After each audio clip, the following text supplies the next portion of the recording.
2024 চনৰ শেষৰ মাহ ডিচেম্বৰ। বছৰৰ শেষৰ মাহ সোমোৱাৰ লগে লগে আৰম্ভ হয় বনভোজৰ।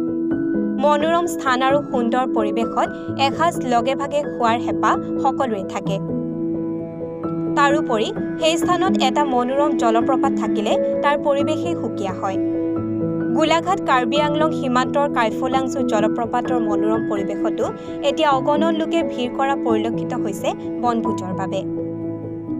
বছৰৰ অন্তিম মাহৰ দ্বিতীয় দেওবাৰটোত ৰাজ্যৰ ভিন্ন প্ৰান্তৰ লোকে জলপ্ৰপাতৰ কাষত বনভোজৰ সোৱাদ ল'লে।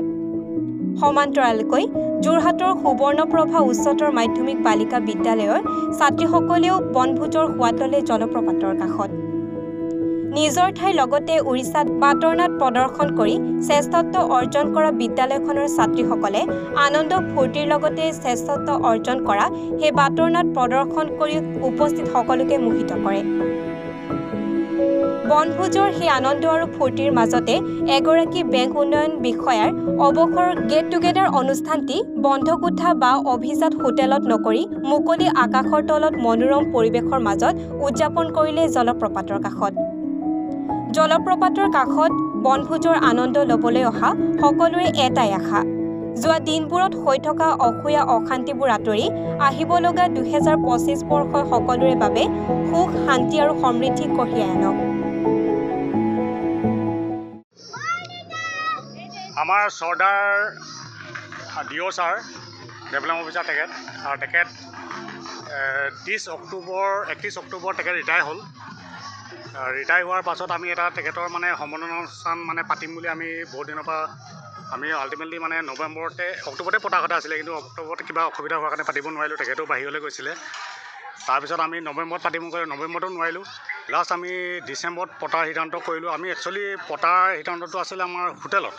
এই হোটেলত আমি নকৰি ডিচেম্বৰ মাহটো একচুৱেলি আমাৰ পিকনিকৰ এটা আহে, এটা পিকনিকৰ প্ৰভাৱ পৰে। গতিকে পিকনিকৰ হিচাপত আমি তেখেতৰ সম্বৰ্ধনা অনুষ্ঠান লগতে আমাৰ এটা পিকনিকৰ প্ৰকাৰে তেখেতক আমি বিদায় দিম বুলি আমি সিদ্ধান্ত ল'লোঁ। আমি গোটেই এটা প্ৰীতি ভোজেৰে সিদ্ধান্ত ল'লোঁ।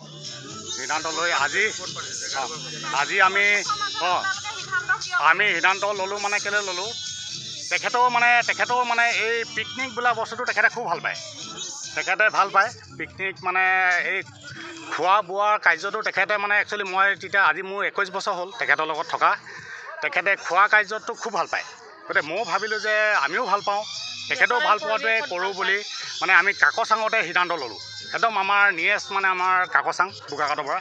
গতিকে আমি সেই সিদ্ধান্ত লৈ পিনে তেখেতৰ আজি অনুষ্ঠানটো আমি যিমান পাৰোঁ তেখেতক আমি সন্তুষ্ট কৰিবৰ কাৰণে আমি এজেণ্টৰ পৰা যিমানখিনি আমাৰ জোৰ আছে সেই জোৰ আমি কৰি আমি তেখেতক আজি সম্বৰ্ধনা অনুষ্ঠানটো চলাই আমি প্ৰকাশ কৰিব বিচাৰিছোঁ। বোকাখাটৰ পৰা সন্দীপ পানিকাৰ প্ৰতিবেদন, এনি ভাৰত 24। নমস্কাৰ, মোৰ নাম নিৰুপম শইকীয়া। এনি ভাৰত 24 এটা নতুন অনুষ্ঠান লৈ আহি আছে, জুবিনৰ গানে কি আনে। তাৰ অডিশ্যনসমূহ অসমৰ প্ৰত্যেকটো ডিষ্ট্ৰিক্টত হ'ব আৰু এটা ৰিয়েলিটি শ্ব' হয়। আপোনালোকে দিয়া ফোন নম্বৰ যোগাযোগ কৰিব পাৰে আৰু আপোনালোকৰ ওচৰলৈ এনেও গৈ আছে তেওঁলোক, আৰু আশাবাদী যে আপোনালোকে এই অনুষ্ঠানটোত ভাগ ল'ব আৰু আশা থাকিল যে আমি খুব সুন্দৰ সুন্দৰ গায়ক দেখিবলৈ পাম। ধন্যবাদ।